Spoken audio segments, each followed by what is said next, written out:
Hello everybody, welcome to the I Am IT Geek YouTube channel. My name is Shabazz Dan, I'm the IT Geek. As you can see, I'm in the podcast studio for this episode, so less tech and a bit more conversation. So with this month being a lot around my content's been a lot around migrating to the cloud and the sort of workloads and the tools you can use, I thought it'd be great to get somebody on with a lot of experience in that area. So I'm really pleased and honoured to have my guest, Sarah Lean. Hello. Hello, how you doing? I'm not bad, how are you? Yeah, I'm good. Thank you for having me today on your podcast. I appreciate it. No, thank you for taking the time out. I really appreciate your time. For those of people who might not know who you are, there won't be that many. I don't think they'll be watching this, don't. But could you just please introduce yourself and a little about what you do? Yeah, no worries. So my name is Sarah Lean. I'm a senior cloud advocate at Microsoft, which is a bit of a fancy job title sometimes, or at least some of my friends and family tell me that.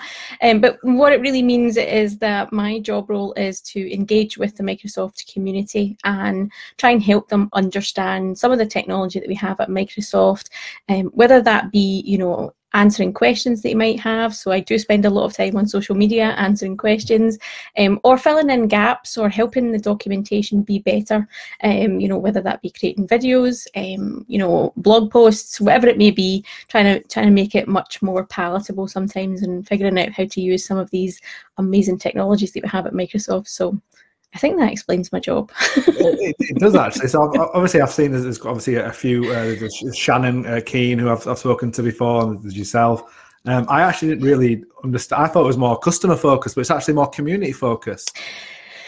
I think it's one of those ones where the community can mean a lot of things, to be honest, Shabazz. So it can mean the wider community on social media and things like that. But I also do some customer engagements. So I do have some customer conversations. I think the last couple of weeks I've been speaking to a customer here in Scotland and trying to help them. I've been doing lunch and learns sessions with them. So it can be customer engagements where it's very informal, like a lunch and learn session tailored to them. Or it could be I'm having a very specific conversation and bringing into that. I think last time I travelled, actually, when I was in South Africa, I think that was the last time I did a conference. One of the local subsidiary actually asked me and some of my colleagues to come in and help with a customer they were having some issues with, or just, the customer was worried about their migration project and they wanted the Microsoft experts to come and have a conversation with them. So yeah, it can be very varied depending on what you interpret from that community focus, to be honest. Excellent. No, I honestly, I didn't actually know the full spectrum of your role, so that's really interesting to know personally for me. So how did you actually get started in tech? Obviously, cloud advocate for Microsoft especially is such an amazing job to have. I like to call Microsoft the mothership, if that makes sense. So how did you get started in IT, and how has your journey led to you being one of the leading cloud advocates? So yeah, I kind of fell in love with technology at an early age, or teenage years almost, Shabazz, and kind of went down the route of being in IT. I probably was going to be a teacher, or I was going to do something in farming, and then I got steered down the IT route because it was probably better paid. I don't want to say that. I don't want to disparage teachers or farmers, but that's where my kind of parents and teachers were pushing me down that road more towards the IT industry. So I did the college route. I went to college and got a degree in computing, and then I went into the real world and got a job on a IT help desk. And from there, I've kind of climbed that career ladder that I'm sure a lot of your listeners will be familiar with, working on the help desk, answering all those fun calls and questions and queries from people, and it's funny because a lot of the technology we use nowadays to try and troubleshoot things didn't exist back then. I feel really old saying that, but it was. So it was a real test of figuring out your customer service skills and how to understand someone when you couldn't see them. It was all on the phone or through email and stuff like that. So that was a real test of my IT skills and my customer service skills. And basically I've just, like I said, I've climbed the career ladder, working for different companies, working for managed service providers, or working in IT departments, and just yeah, just taking that journey of just growing up in the IT industry, to be honest, and somehow landed working for Microsoft. I'm still waiting on them to realise that they've hired me and it's a mistake. But No, not at all. Honestly, hearing your journey is very comforting to me, because it's very similar to what I've taken. Went to university, did a computing course, computing information systems. I didn't realise that I wanted to do IT. I still didn't, even though I was doing my degree in IT, I still wasn't sure I wanted to do IT as a career. And I did what they used to call a sandwich course back in the day. So I did a year in industry before my final year, and that's where I did a help desk job for 15 months, and that's where I fell in love with IT, really, as we know it now. And again, same to yourself: first line, second line, third line. Worked my way up into consultancy. Worked for an MSP, and now I'm a net company. So that fills me with a lot of comfort that someone in your position has taken a similar journey to myself, actually. So that's awesome. Quite comforting to know. Oh God, I've to edit that part out. Let's pause. Can you please explain the role? So you've actually already done that, I suppose. You explain the role of an advocate from a Microsoft and a community perspective, because there was a strange. You might remember this. There was a strange tweet I saw. I can't remember who it was. It's not somebody I follow, but they suggested that cloud advocates were taking the almost the roles, or they were competing with MVPs. That was the kind of tweet, and I was like, well, I don't understand the concept of competing in the community, because surely we're all just putting our own perspective on the same technologies or whatever. So you've already really explained it, though, from a community perspective, what a cloud advocate does. But what are your thoughts on that? I think that's an interesting perspective, to be honest. It's not something that I think is the right perspective. Like you say, we're not competing. We're all adding our own voices and translating what that technology does in a different way. And I think I actually talked about this when I was talking to a bunch of folk about blogging, because let's face it, we've probably all written the same blog post. I've probably written the same blog post that you've written, Shabazz. But it's not copying, it's not competing, it's adding your voice and telling your story about that same thing. So I think that's where we sit. And we, as cloud advocates, we often work with MVPs and we do things together. So I definitely don't see us competing in that space. I agree. I think we all just have to find our own way, and especially given the whole COVID situation, a lot of people have turned to creating content. So that kind of area and space might seem cramped or really busy right now to try and, push your content and get your content visible. But I think that's just the nature of where we're going. And hopefully once we get our freedom back and we can all go back and do the normal things that we want to do, it might not seem so contentious within that space. I think that does that make sense, Shabazz? Yeah, 100%, and I fully agreed, really. And it's interesting what you said around content creation has become a lot more prominent since COVID. And the reason I started, it's not the reason, but one of the things that's helped me get through. And we've all got different things. I've seen you go for a lot of walks and stuff like that. What's got me through it is my content creation, because it's given me something else to focus on apart from the mundane day-to-day. I've not been able to do anything, literally. So it's very much helped me get through it, and I hope it's going to continue from when things go back to normal. I hope it'll be my new normal. So that's quite interesting you should say that. So my whole one of the reasons why I wanted to get you on is my whole series that I'm doing at the moment is around migrating workloads to the cloud. And you've done some amazing content around Azure Migrate, one of my favorite tools and services within Microsoft. So what's your experience of how migrating workloads into the cloud has evolved over the last 5 to 7 years? I don't know which way around that should be, but about 5 years, let's say. Yeah, I think it's definitely changed, because I think potentially even 5 years ago, the conversation was about, should we move our Exchange server to the cloud? And that was very much that's a bit of a scary conversation, taking our email up into the cloud, and how does all this work and things like that. But I think nowadays, if you walk into a customer, they're much more open in terms of talking about moving all of their data center up into the cloud. I think that's still a bit scary for a lot of customers, but it's gradually got better, and the conversation barriers are not there as such, and people are much more open and willing to consider what they do in terms of hosting their workloads and where they host them. So it's definitely evolved over the last 5 years, and it seems to have gained momentum quite quickly, to be honest. Yeah, maybe COVID's part of that reason as well. I know right at the beginning of the pandemic, I did so many WVD deployments. It was so, I mean, that was such a new service at the time as well, a year ago. And again, I would agree. It's still scary, I think, but less scary for organizations to think about moving their workloads into the cloud. I still think there's going to be a hybrid element for a while yet. But no, I'd agree. As I said, the content you've done around Azure Migrate, I really enjoy. Can you tell us about how that tool and service has evolved in recent years? Again, because that would have started off as a new service at some point, and then as Microsoft, they developed so good at developing these tools like WVD, Intune, all that sort of stuff, and Teams. What's your thoughts on how that's evolved as Azure Migrate over the last few years? Yeah, it's definitely evolved. I think it was announced first at Ignite in 2017, if I remember my figures right. So it has been around for a long time, and it definitely has grown. I think when you look at the first iteration, all it really did was discover your VMware environments, and that was it, Shabazz. It didn't do anything beyond that. It gave you that assessment report that we're still very familiar with today, and that was kind of that tool set. And obviously over the years it's grown, and we now discover like physical machines, we do Hyper-V, we do VMware, we can look at moving it to the cloud, we can look at moving to VDI environments from one location to the next.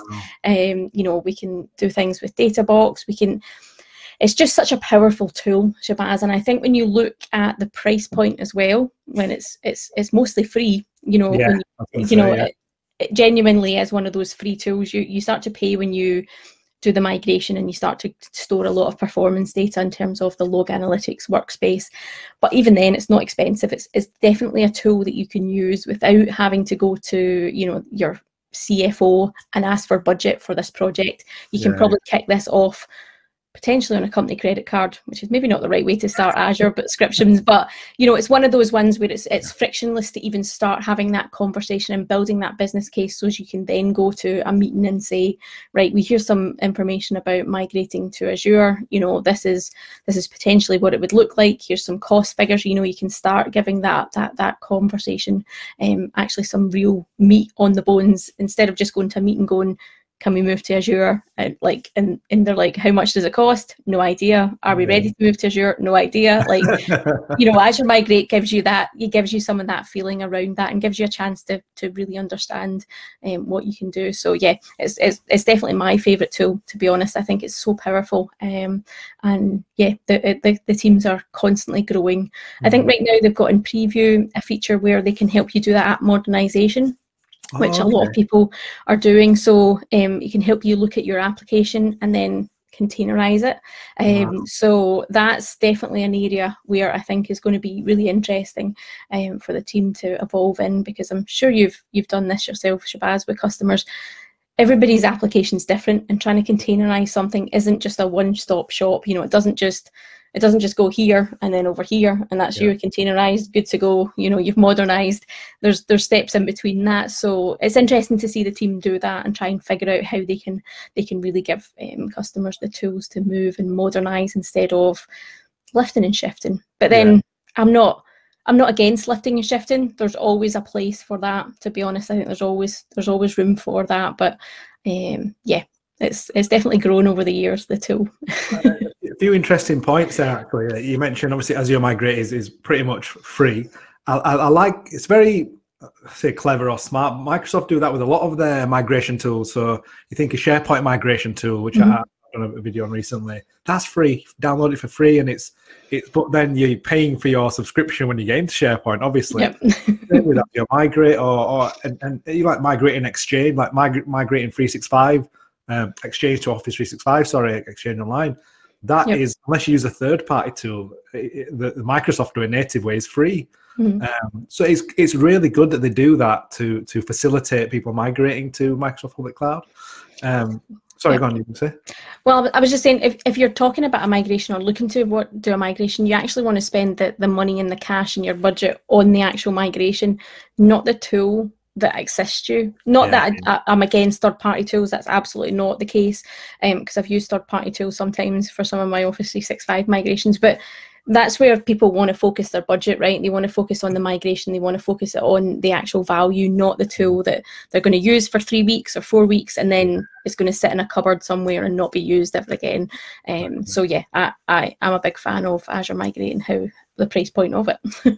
Yeah, I do like the native Microsoft tools, especially to consult, so they enable you to migrate.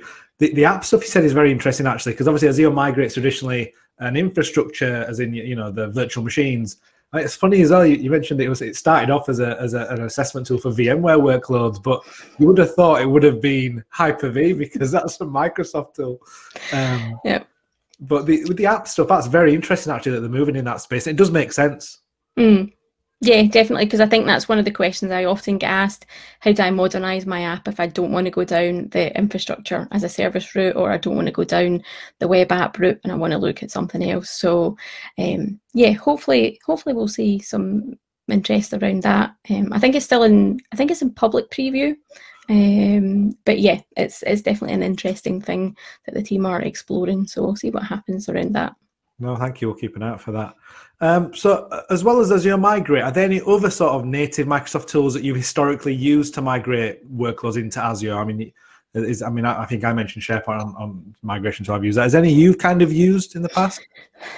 I think a couple. So a really old tool that we're probably all used before, see, the Microsoft Assessment and Planning Toolkit, so the MAP toolkit, which I think traditionally we used to figure out if we could move from Windows 7 to Windows 10 or Windows XP to Windows 7. One of those, it did that, and it helped us with the Office. It helped us consolidate our Office versions. I'm sure we've all worked in environments where we've had some Office 2007, Office 2010, Office 2013, and tried to consolidate that licensing. So that's a traditional tool, but what it actually does now is allow you to discover your environment. It's very frictionless if you can't install Azure Migrate, because there are some use cases where you can't get the change control maybe to install that, or when we didn't have the agentless version and we had just an agent version of Azure Migrate, it was quite hard for some customers to go out and install agents, and that's where we used the MAP toolkit to do that discovery.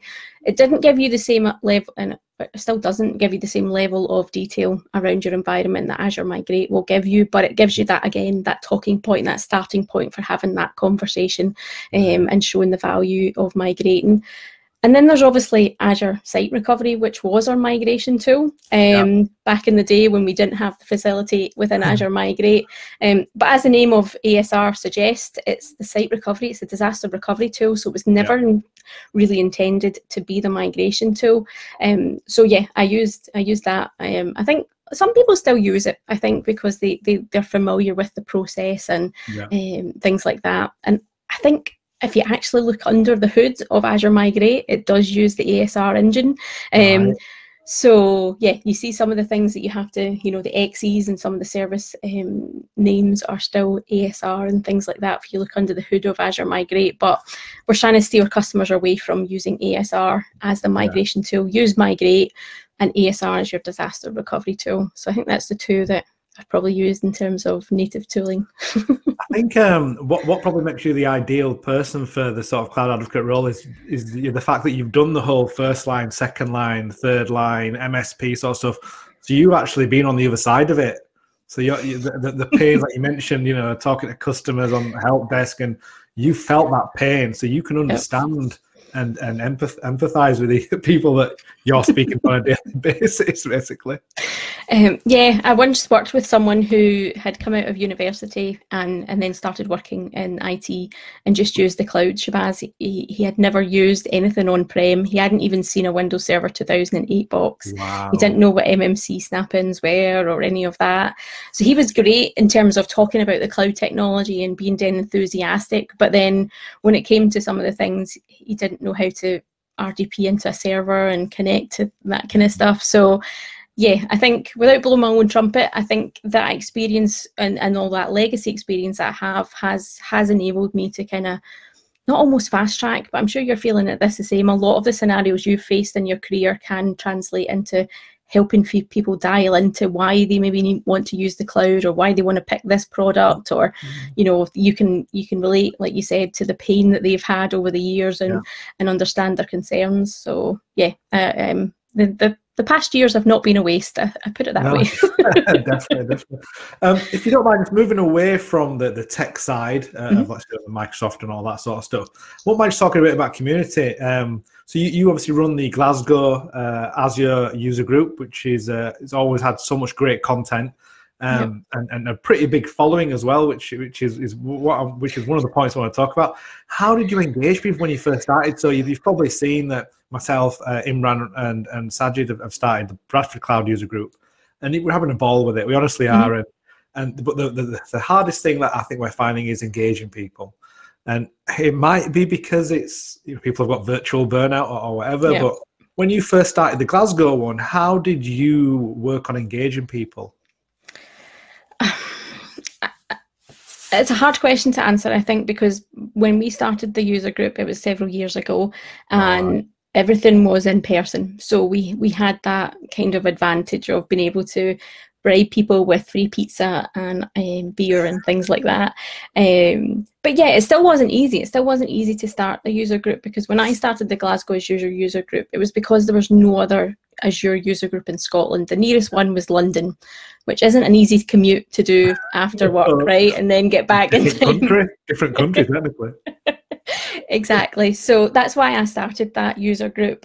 So I think I kind of had a corner on the market as such when I started the user group, because there was no other Azure user group, to be honest. But I still had to do the legwork. I still had to, you know, hit Twitter up and LinkedIn and talk to people. And we spoke to, well, one of our sponsors is a recruitment company, and they kind of use their mailing list to, you know, get the word out that way. And they helped us put the user group on the bottom of their email signatures and stuff when some of the recruiters actually emailed people and were talking to their customers.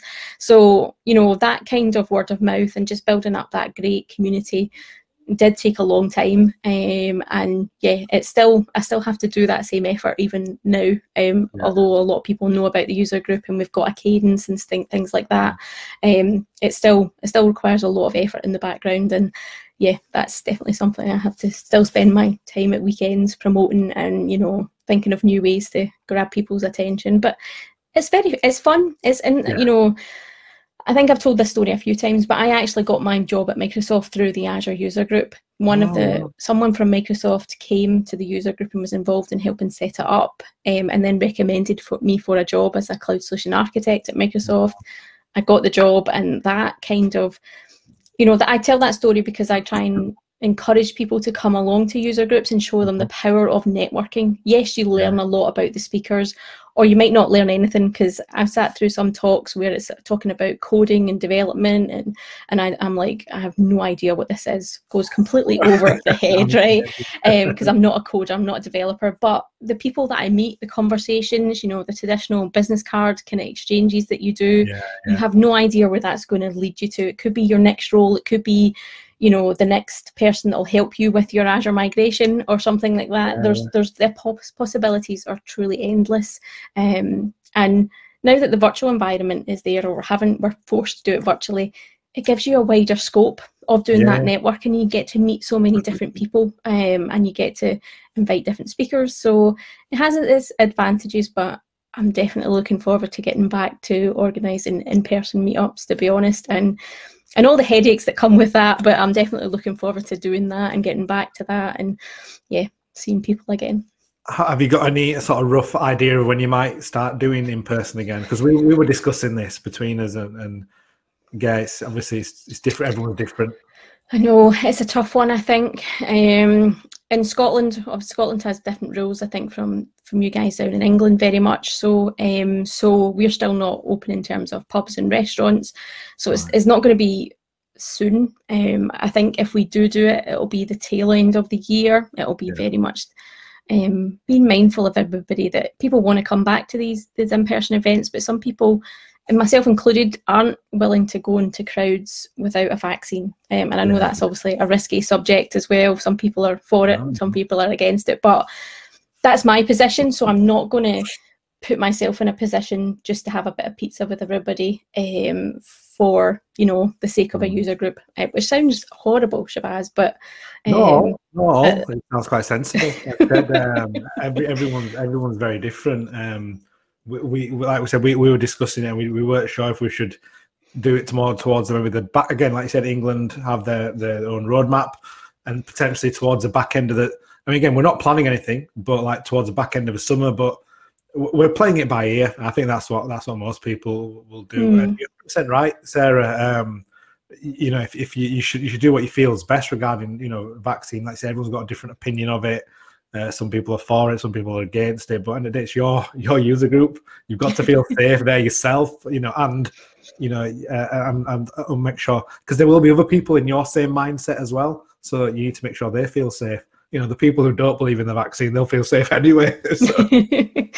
Yeah, it'll be interesting to see what the roadmaps kind of give us, because I know like restaurants and stuff have, you know, spaces between their tables and mask wearing. I don't know if they're going to give us guidance around that kind of thing. And I know, like, for example, like funerals and stuff, you might have to wear a mask even going to a funeral. So it'll be interesting to see what they say for groups around, like user groups or conferences or large gatherings. I don't, you know, so that'll very much dictate as well. I think I saw something on the roadmap that said potentially weddings will be allowed 200 people in Scotland by June, which could start to open up user groups and conferences again. But again, it's like, what level of social distancing, masking do you need to wear, and how many people are you allowed, and that kind of stuff. And are your venues potentially going to, you know, because our venue is someone's office after everybody leaves, so it's like potentially they could be not open to doing that because they might be cleaning everybody's workstation and things like that. So there is a lot of logistics behind it.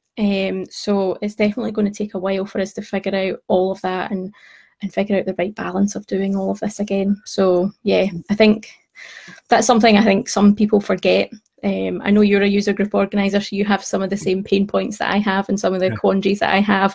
So I think some people that have never done that think it's just dead easy to spin up a user group and be like, right, Tuesday night we're going to go and meet and have some speakers and stuff like that. It doesn't unfortunately work that well. so funny. So we our Bradford Cloud User Group podcast, we had Mark Vale. You might know Mark Vale, who comes with us. He was saying the exact same thing, almost word for word. He says even a user group, but you can't just rock up and start one. It's not that easy. And yeah, recently starting with myself, I agree 100%. But very satisfying and very rewarding. You know, there are times where you just think, oh God, I've got to do that for the user group. And then, you know, after my own feeling, when after we've done it and we've had the event, great satisfaction. We're all on such a buzz that we've had some great. We might not have more than 10 or 15 people there, but those 10 or 15 people have had such a nice time and learnt something. It's quite a buzz. Yeah, absolutely. It's always nice when someone says I got value out of that, and all that hard work and maybe time away from your family organising the meetup has actually been worth it because you've helped someone out there. So yeah, it's definitely something I enjoy doing most of the time.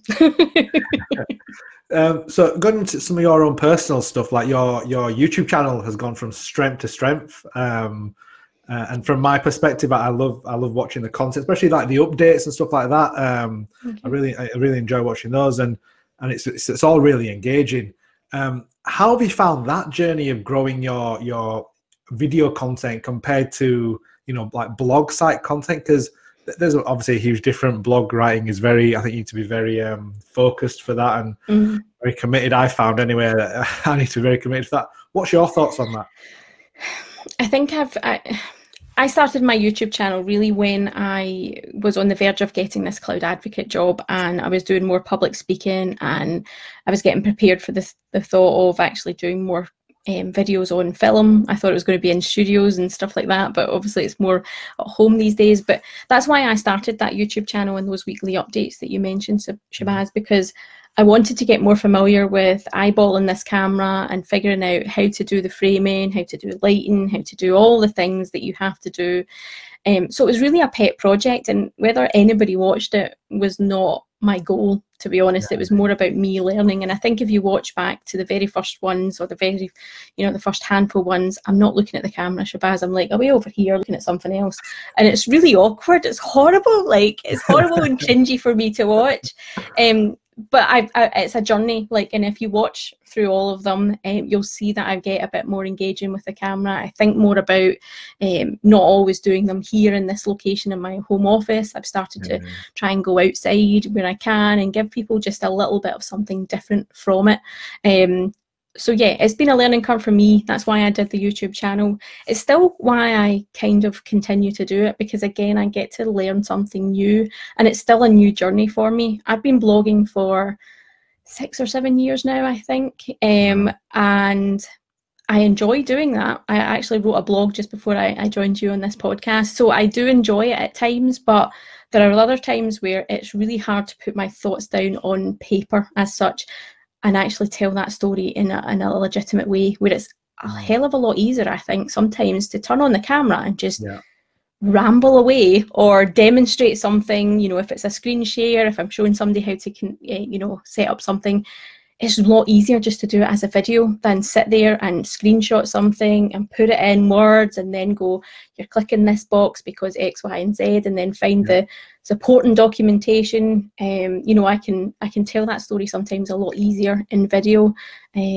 But everybody learns differently, and I think that's where you have to find your audience and find your niche, and maybe look at the data behind who's posting or who's visiting your blog, who's visiting your YouTube channel, what content resonates more on your YouTube channel than on your blog, that kind of thing. Because my weekly update doesn't translate very well into a blog, I don't think. My news and my ramblings and all of that kind of stuff does not fit very well in a blog post. I've tried to do it and it doesn't fit, but it fits well with a video.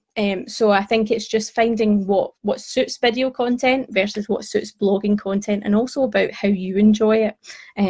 So I know some cloud advocates don't touch video because it's not something they enjoy, but they really love that technical writing piece, so they focus on that. So there's really no right or wrong answer, but that's a really long-winded answer to your question, Shabazz. It's very insightful. Exactly what I wanted. Really insightful. Excuse me, I'm just going to choke. Me personally, I like to be hands-on, and which is why I prefer the video stuff, because I try to do some sort of demo within my videos, because I'm hands-on, I enjoy doing that. I feel like if I enjoy doing it, that'll come out in my video, and it'll come out that I'll be more fluent, and because I enjoy doing it myself. I've always struggled with writing. But again, I've got 2 or 3 ideas of blogs that I want to write. Like I did the WVD exam last week. I want to do a blog about that and my experience. But I just can't start writing. I just don't know what it is.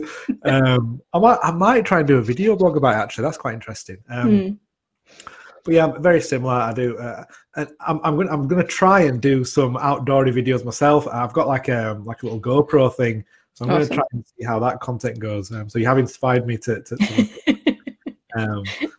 just one real last question, really. So what are the sort of new technologies that you're personally going to be looking to learn? Obviously, I know you do a lot on Azure Migrate, and you have done for the last few months, but what are there some technologies in the future that you're kind of eyeballing and thinking, you know what, I think I'm going to do some stuff on that, I want to learn that?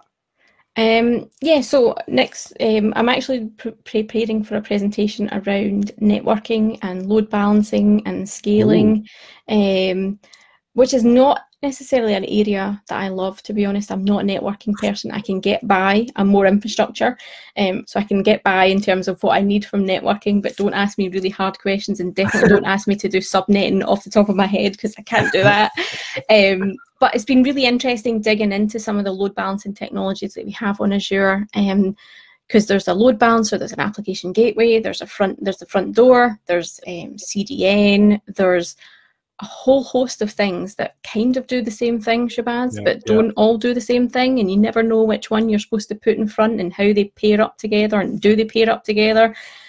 So it's really been interesting diving into that and showing people. And the presentation I'm preparing for is probably a level 200. It doesn't go into deepness, but it gives you the art of the possible and tries to explain some of that. So it's been really interesting learning something new, and something that potentially I could wrap around some of my migration content and, tell that story and add that to the story. So potentially there's going to be some content around all of that. So, and I'm also trying to play with Windows Virtual Desktop, because it's something I used to do. It's something I did play with when it was very first out in Azure. It's obviously changed massively since then.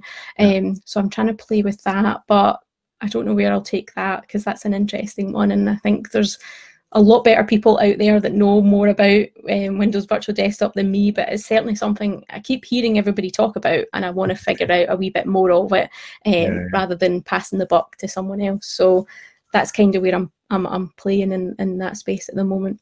The auto scaling stuff will be really interesting. The failover stuff, the load balancing, that'll be interesting to see.